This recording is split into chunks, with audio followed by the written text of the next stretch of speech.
जय माता दी। नाग पंचमी की आप सबको बहुत बहुत हार्दिक शुभकामनाएं। और नाग पंचमी क्यों मनाई जाती है, क्या विशेषता है नाग पंचमी पर की, आज इसी पर हम जो है विशेष चर्चा करने वाले हैं।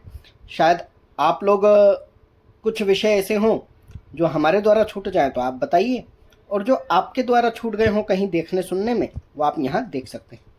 तो कर लेते हैं मातंगी महाकाली की आराधना। नमोस्तुते महामाये मातंगी मोडेश्वरी सर्व कष्ट हरे देवी भक्ति मुक्ति प्रदायिनी धर्मारण्ये स्थिता देवी हृदयारण्ये संस्थिता रक्ष रक्ष महादेवी मोर कुलोद्धारिणी धर्मारण्ये तीर्थस्थाने संस्थिता भवतारिणी दुष्ट कल्याणात्मी धाता श्यामला रूप धारिणी मोड़जनहा वंदिता मातंगी मोड़ कुदे कृपा करो सिद्धि बुद्धि प्रदे देवी अष्टादश धारिणी। जय माता दी। आराधना के बाद हम आपसे कर लेते हैं निवेदन कि जो भी हमारे चैनल पर आए हैं, चैनल को सब्सक्राइब करें, लाइक कमेंट शेयर करें, बेल आइकॉन को ऑल पर सेट कर दें ताकि आपको हमारे चैनल की सभी अपडेट सबसे पहले मिल जाएं। तो प्रारंभ कर लेते हैं आज की चर्चा। नागपंचमी जो है नागों को समर्पित त्यौहार है, पर क्या वास्तव में उन्हीं नागों को समर्पित है जिनको हम आज के समय में देखते हैं? और यदि इनको ही समर्पित है तो ये नागपंचमी का पर्व मनाया क्यों जाता है? क्या कारण है कि इनको हम समर्पण कर रहे हैं, इनकी पूजा कर रहे हैं? तो उसके बारे में जैसे कि कई जगह आपने सुना भी होगा कि जीवित सर्प अगर कहीं घर में आ जाते हैं तो उनको पत्थर से, लकड़ी से मार मार करके भगाया जाता है, उनको हटाया जाता है, परंतु उन्हीं की मूर्तियों की पूजा की जाती है। उन्हीं के मंदिरों में कई सारे सर्पों की पूजा की जाती है। हाँ, कुछ लोग विरले ऐसे प्राणी होते हैं जिन्हें सर्प से भय नहीं लगता, वे जीवित सर्प की भी पूजा कर लेते हैं, परंतु सभी लोग नहीं करते। वस्तुतः सर्प मित्र जो होते हैं इनको आजकल पकड़ के ले जाते हैं। ये सुविधा की गई है कि अगर किसी के घर में प्रवेश कर जाए तो उसे मारने के बजाय सर्प मित्र को बुलाया जाए और वो उनको निकाल करके सुरक्षित जंगल में वापस छोड़ आते हैं। तो देखिए, सबसे पहला कारण है इनकी पूजा का, क्योंकि देवताओं, दानवों, मानवों के साथ साथ सर्पों की भी उत्पत्ति हुई थी। और उस समय पर जो है सर्प योनि के लोग, नाग योनि के लोग वास्तविकता में मनुष्य जैसे ही होते थे। और नाग योनि के लोग जो थे वन के जो है संरक्षक होते थे और सर्पों की और सर्प जैसी प्रजातियों की रक्षा करते थे। उन्हें नागों के रक्षक होने के कारण नाग देवता कहा जाता था और आज भी कहा जाता है। परंतु जो हम सर्पों को देखते हैं, सर्पों का बहुत बड़ा योगदान है हमारी जीवन रेखा को संभालने में। वो खेती को उर्वरक बनाते हैं, आपकी फसलों को चूहों से और अन्य ऐसे जंतुओं से बचाते हैं जो थलचर हैं, थल पर निवास करते हैं और फसल को नुकसान देते हैं। मेंढक आदि ऐसे जीवों की श्रृंखला में आते हैं। तो ऐसे जीवों से रक्षा करने के कारण उन्हें किसानों के द्वारा पूजित किया गया। यानी जो भूमिहर हैं, किसान हैं, खेतीहर मजदूर हैं, उनका तो सारा पृथ्वी से ही जुड़ा हुआ काम होता है। और पृथ्वी को संभालने वाले देवता जो कहे गए हैं, नाग देवता कहे गए, यानी शेषनाग जी को इस पृथ्वी के संभालने के लिए सबसे उपयुक्त बताया गया है कि उनके शीश पर ही धरती का भार है। अर्थात जितने भी सर्प हैं और नाग देवता जो लोग होते थे या नाग होते थे, नाग जाति के लोग होते थे, वो इन सर्पों की रक्षा करते थे और इन सर्पों के माध्यम से भूमि की और फसलों की रक्षा होती थी और प्रकृति में संतुलन रहता था। क्योंकि फसलों की रक्षा नहीं हो पाती तो आप के खाने के लिए, आपके भोजन के लिए सामग्रियां उस प्रकार उपलब्ध नहीं हो पाती जैसे कि सहज रूप से उपलब्ध है। अब लोग जो हैं घरों में जो घुसने पर मार देते थे, पीट देते थे, ये वाली चीज़ें इसलिए होती हैं क्योंकि भूमि पर आप भवन बनाते हो और कहीं ना कहीं किसी न किसी भूमि पर इनका निवास पहले से रहा होता है सर्प का। और ऐसे में अगर आप उनके घर को तोड़ करके अपने घर बना लेते हैं, यानी कि वो दिखाई दे रहे हों या ना दे रहे हों, कई बार बाम्बियाँ होती हैं, कई बार नहीं भी दिखती, बिल होते हैं जो चूहों द्वारा खोदे गए होते हैं, उसमें भी निवास कर लेते हैं। तो वो पता नहीं होता है, व्यक्ति जिस प्रकार अंधाधुंध मकान बनाया जा रहा है, सर्पों के घर सीमित होते जा रहे हैं और सभी वन्य प्राणियों के, सभी जीवों के घर सीमित होते जा रहे हैं, तो ऐसे में वो घरों की ओर दौड़ पड़ते हैं। अभी हाल ही में हम एक वीडियो देख रहे थे, उसमें हमने देखा कि एक मगर जो है एक गांव की गलियों में घूम रहा था और उसको जो है वो भी डरा हुआ था और पब्लिक भी डरी हुई थी। तो इस प्रकार की घटनाएं होती हैं। शेर जो है बाड़े तोड़ करके गांव में प्रवेश कर जाते हैं, शहरों में प्रवेश कर जाते हैं, बाकी जीव जंतु तो आते जाते रहते हैं।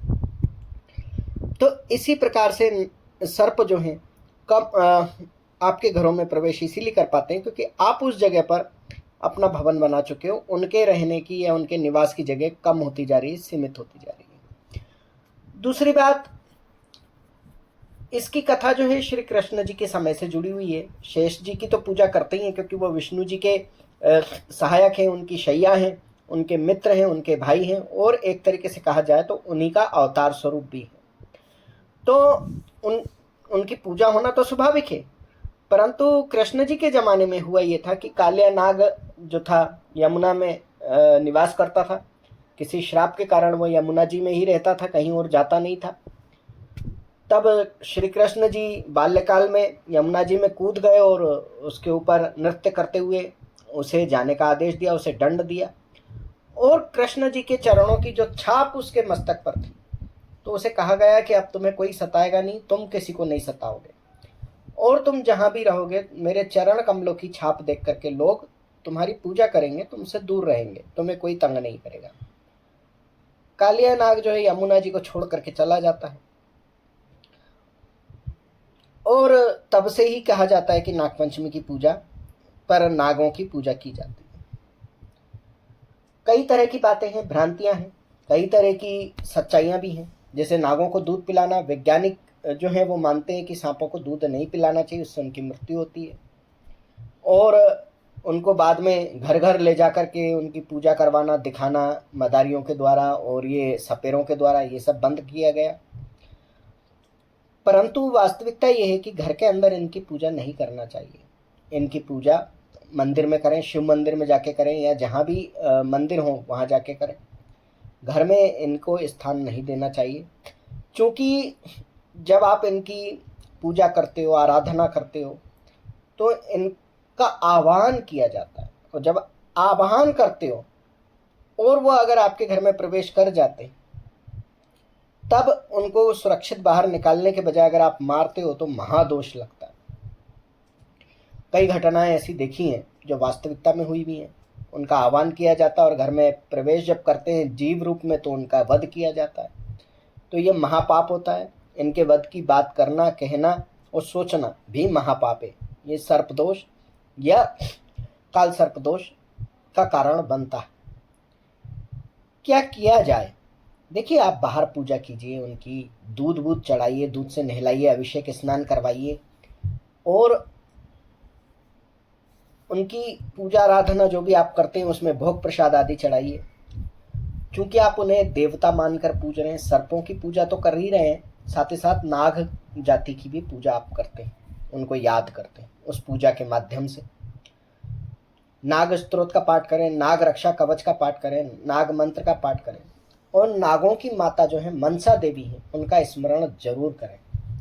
आस्तिक मुनि का स्मरण करें।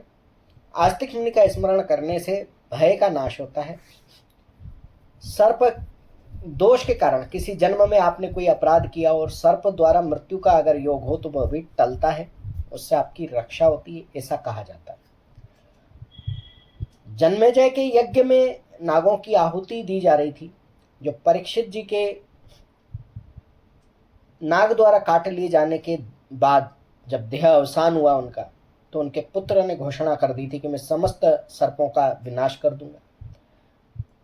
और उसके बाद ही आस्तिक मुनि के कहने पर जन्मेजय ने उस यज्ञ को रोका था और नागों की रक्षा की थी।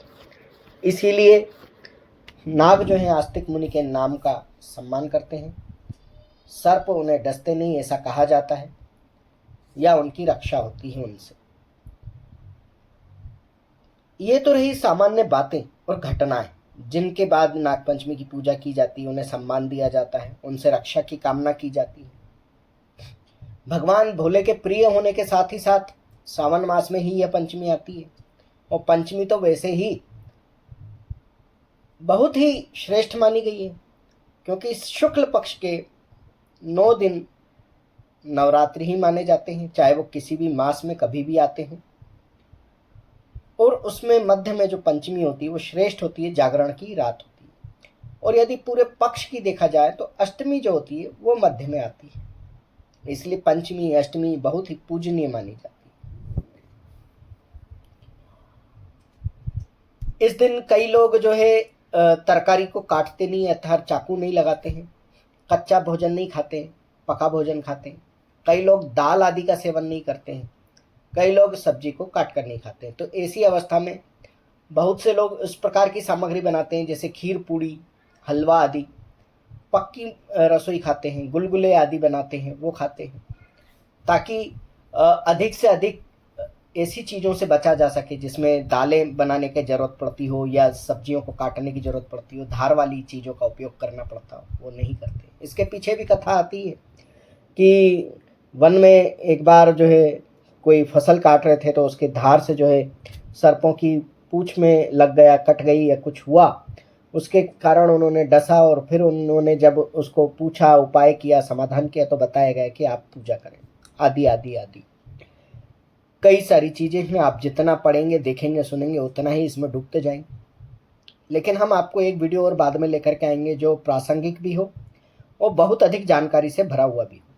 संक्षिप्त रूप से, सरल रूप से ये जानकारियाँ दी जा रही हैं ताकि आप नागपंचमी के महत्व को समझ सकें। इसके बाद नेवला नवमी भी आती है।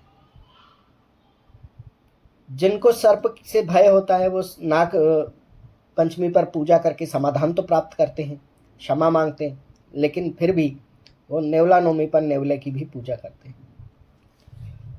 अब बात आती है कि महाकाल मंदिर में नागचंद्रेश्वर मंदिर भी हैं उसी परिसर में, जो वर्ष में एक बार खुलते हैं।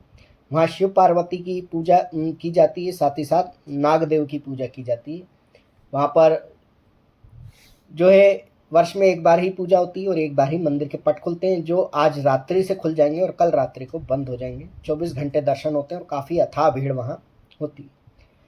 कई और भी ऐसे प्रसिद्ध मंदिर है जहाँ नागों की पूजा की जाती है और उनकी पूजा करने का विधान है। लोग वहाँ जाते हैं, दर्शन करते हैं। तो आप लोग भी यथासंभव हो सके तो सेवा कीजिए। और जैसे हमने बताया कि नाग स्तोत्र, नाग रक्षा कवच, नाग रक्षा मंत्र आदि से उनकी सेवा पूजा मंदिर में जाके करें, घर पर ना करें। आगे आप लोगों के अगर कोई गुरु हैं और वो जो आदेश करते हैं उसके अनुसार आप करें, परंतु जो जन सामान्य के लिए बातें हैं, सूचनाएं हैं, वो हमने आपको दी हैं। उम्मीद करते हैं कि आपको ये वीडियो अच्छा लगा होगा। और भी जानकारी के साथ दोबारा आने का प्रयास करेंगे। जय मोड़ेश्वरी, बोल बम, जय माता दी। ओम मणिक्यमिणामप्लाल्यन्तीं मदालसां मंजुलभागविलासां महेन्द्रनीलं द्युतिकौमलाङ्गी मतं कन्या मनसा स्मरामि।